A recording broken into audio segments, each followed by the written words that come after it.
જોઈએ।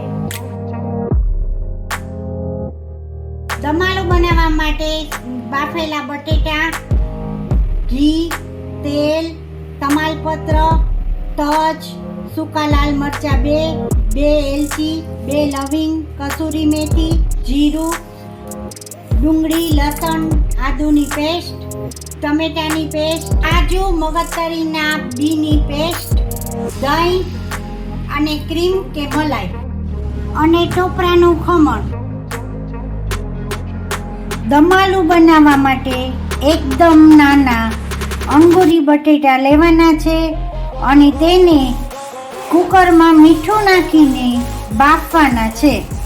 બાફેલા બટેટાને કાંટા વડે કાણા પાડો જેથી કરીને અંદર બધો મસાલો જઈ શકે। પેનમાં તેલ ગરમ કરવા મૂકો, તેમાં બાફેલા બટેટાને સેલો ફ્રાય કરવા નાખો।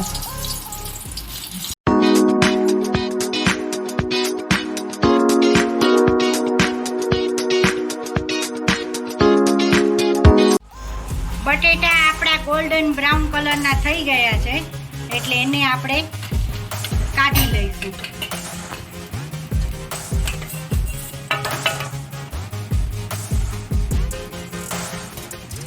આ તેલ ગરમ થાય એટલે તમાલપત્ર, તજ,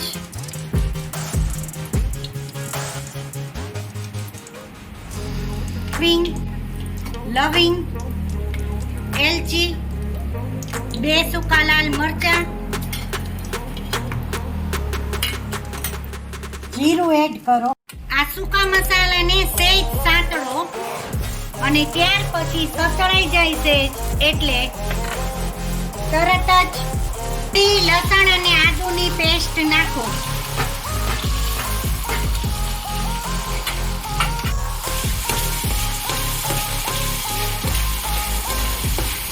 આદુ, લસણ અને ડુંગળીની પેસ્ટ સતળાઈ ગઈ છે અને તેલ છૂટું પડી ગયું છે। હવે આપણે તેમાં કાશ્મીરી લાલ મરચું એડ કરશું।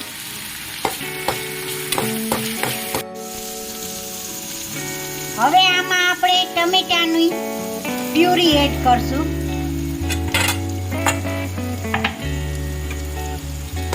અને તેને હલાવતા રહેશું।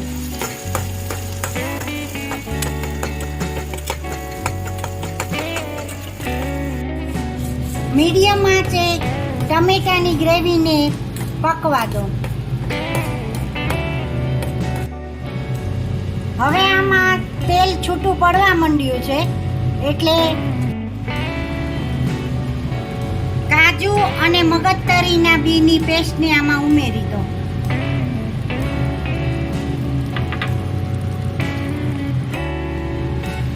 કાજુ અને મગજતરીના બીની પેસ્ટથી એકદમ ક્રીમીનેસ જેવું લાગશે।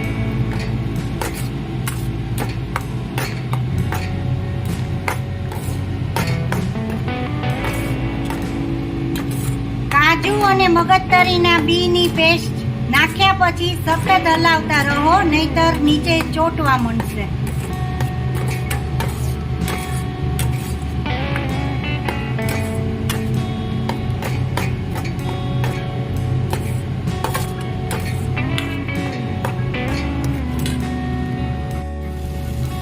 હવે આપણું તેલ છૂટું પડવા માંડ્યું છે,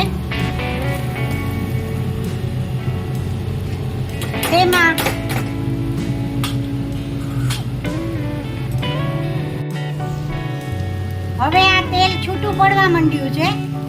આપણે 1 થી 2 ચમચી જેટલું ઘી એડ કરશું।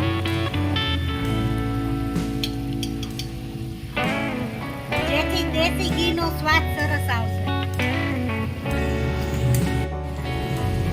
હવે આમાં આપણે સહેજ હળદર નાખશું,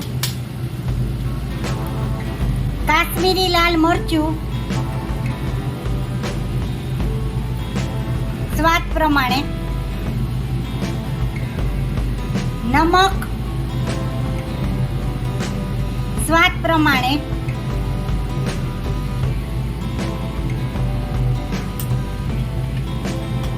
આપણે આપણે બટેટા બાફતી વખતે તેમાં થોડું નમક નાખીને બટેટા બાફ્યા હતા, એટલે આમાં થોડુંક ઓછું નમક નાખવાનું.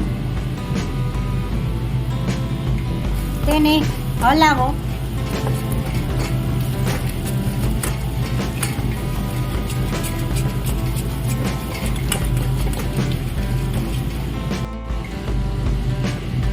હવે આમાં આપણે બટેટા એડ કરી દઈશું.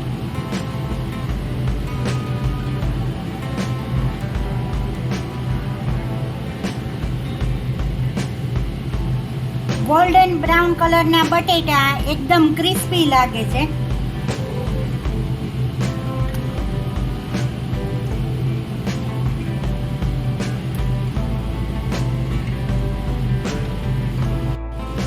હવે આમાં આપણે થોડુંક દહીં ઉમેરીશું. દહીંને મેં ઝેરી લીધું છે. દહીંથી એકદમ ટેક્સચર સરસ આવશે.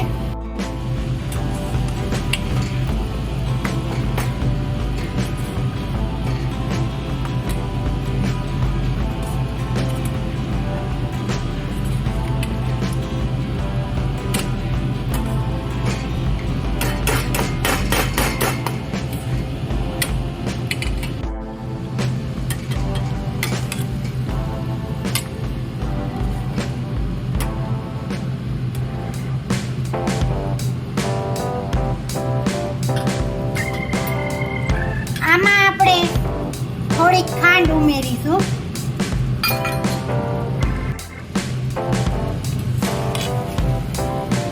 ખાંડને આપણે મિક્સ કરી દઈશું.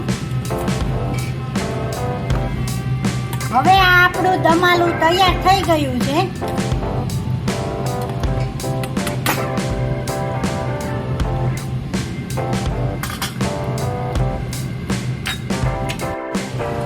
કસૂરી મેથી એડ કરો મસળીને. ટોપરાનું ખમણ અને મલાઈ એડ કરીશું.